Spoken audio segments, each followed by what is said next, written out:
Sometimes a man doesn't realize how close he is to breaking until the world takes everything from him. For Eli Mercer, that moment came in a storm of grief and despair.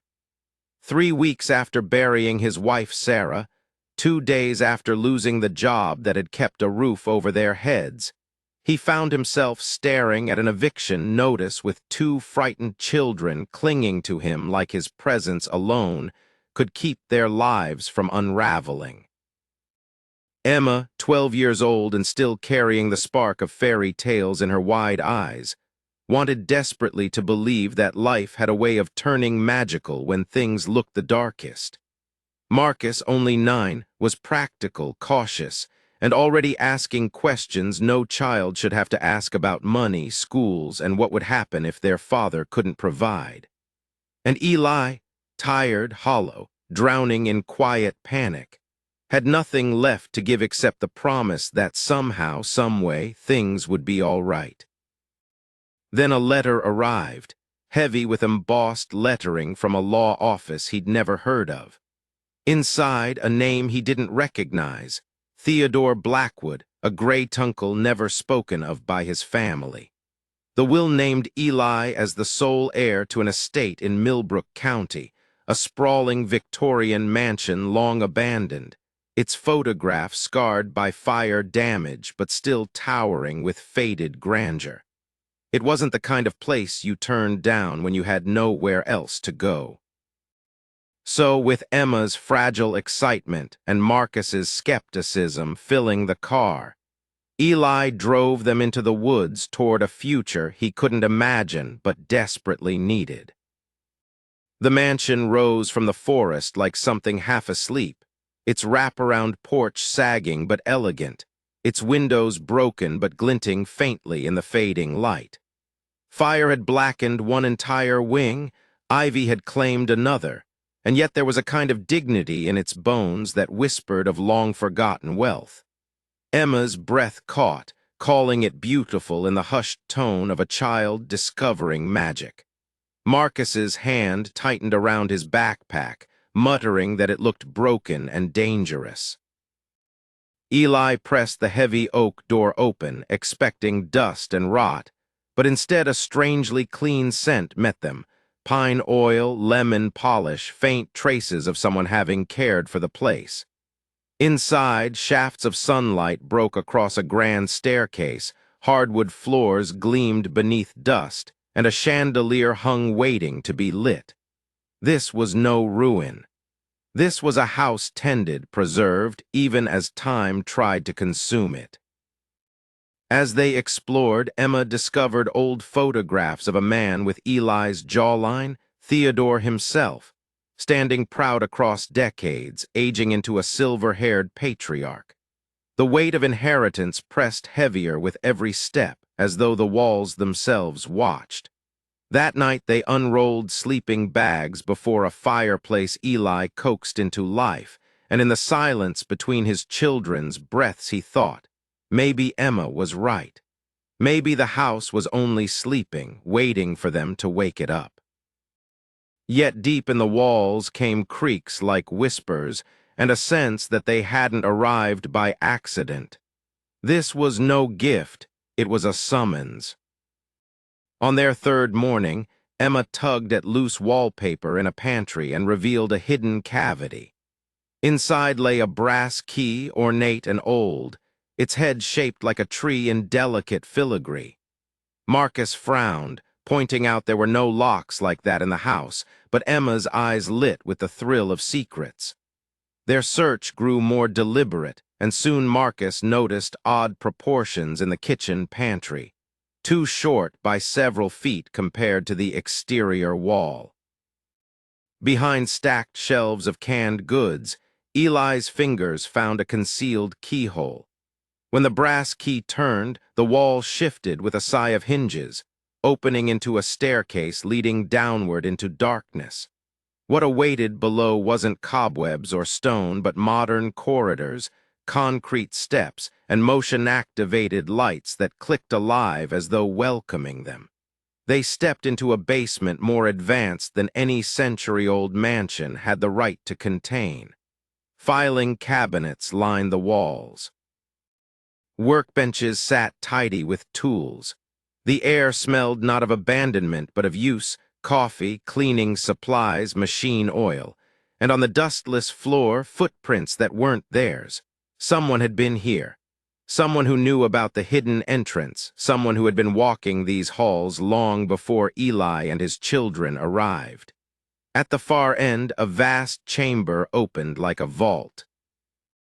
On its shelves, stacked with pristine precision, were bricks of cash, tens of millions in U.S. currency, crisp as if freshly minted. Emma whispered the question that trembled in Eli's chest. Was it real? The bills were real. Eli knew by touch, by smell, by the faint ridges in their texture. Millions, maybe 50, maybe more, rested in the vault beneath a house he'd inherited by accident. But money wasn't the only treasure.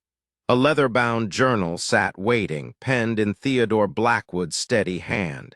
Its pages revealed the truth. Theodore had built an empire in the early days of technology, grown rich through vision and timing, and then discovered betrayal at the hands of partners who laundered money, manipulated stocks, and built a criminal network called the Meridian Group. To expose them outright would have destroyed thousands of innocent lives tied to pensions and jobs. So Theodore chose another path. He siphoned out his wealth, converted it to cash and gold, and stored it in secret while gathering evidence of their crimes. The journal made it clear. This fortune wasn't merely wealth, it was a weapon.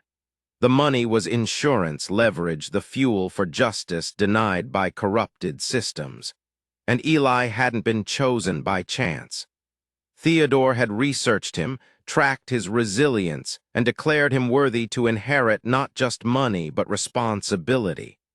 Marcus, practical as ever, pointed to more filing cabinets, stuffed with documents and photographs incriminating the Meridian Group. Emma, her voice low, read aloud Theodore's words. "The man I choose as heir must be one who endures tragedy without breaking, one who protects his family while standing firm against corruption." Eli realized then, the inheritance was never about survival. It was a summons to war. The days that followed revealed more layers. Emma cracked one of Theodore's ciphers, simple backwards writing meant to fool but not withstand true scrutiny. Decoded letters confirmed what the journal hinted. The Meridian Group had grown into a global machine, laundering billions through telecommunications, providing discreet channels for governments, criminals, and corporations alike. They weren't just thieves. They were shadow brokers of information and power.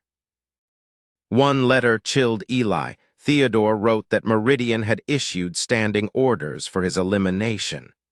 He was, in his own words, already dead in their eyes. Yet the house itself betrayed signs of recent upkeep, suggesting Theodore had never truly left. Surveillance cameras hidden throughout the mansion confirmed it. Footage showed an elderly man moving through rooms Eli thought abandoned. Theodore was alive, a ghost in his own home, watching Eli's family, evaluating their worth. But if Theodore watched, so did others. A black SUV appeared on the driveway one morning, two men in suits taking photographs, circling the property with the precision of professionals. They left without knocking, but their message was clear. The Mercer family was under surveillance. Emma whispered the question none of them wanted to say aloud. What if this inheritance puts us in danger? Eli already knew the answer. The truth came knocking in the form of Margaret Henley, an elderly neighbor bearing a casserole and kind eyes that concealed sharp instincts. She spoke of Theodore as though she knew him personally, her casual words belying years of connection. Later, a photograph hidden in the journals confirmed it. Margaret had been Theodore's closest ally, the one he trusted to guard his secrets. When she returned with an elderly man at her side, Eli recognized him instantly. Theodore Blackwood, alive, frail from illness but still commanding. He explained the rest. He had faked his death to survive. He had stayed hidden, maintaining the mansion, watching for the day his chosen heir arrived.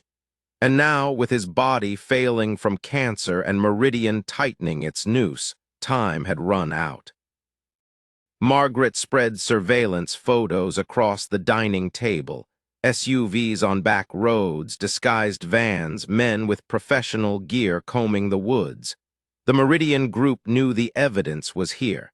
They were preparing to search, to destroy, to silence. Theodore's rasping voice carried across the room. "I am out of time, but you are not. You can finish what I began." Eli looked at Emma and Marcus, and though fear pressed heavy, he saw something else in their eyes, courage. The kind that doesn't wait until you're ready, but rises when you're needed. The plan was dangerous in its simplicity. Margaret and Theodore had gathered enough evidence, financial records, recordings, photographs, that if released all at once to press, oversight committees, and law enforcement simultaneously, the Meridian Group couldn't suppress it. The truth would be too vast, too public to bury. But moving the files meant exposing themselves. Eli wrestled with the weight of it. Could he risk his children's safety for a fight that wasn't theirs? But Marcus, with his blunt honesty, said what Eli couldn't ignore. "We haven't had normal since Mom died. Maybe this is better than pretending." And Emma, still dreaming even in danger, added softly, "If we help, maybe other families won't have to be scared anymore." Their innocence was gone, replaced by something heavier but brighter, a belief that justice mattered. With Theodore's health failing and Meridian closing in, there was no more time to hesitate. Margaret prepared encrypted drives. Theodore handed Eli the brass key one final time. "You've been chosen not for your strength, but for your integrity. That is rarer, and it is what this world needs most." Eli took the key, the evidence, and the responsibility, knowing it bound him forever to a battle bigger than himself. The confrontation came swiftly.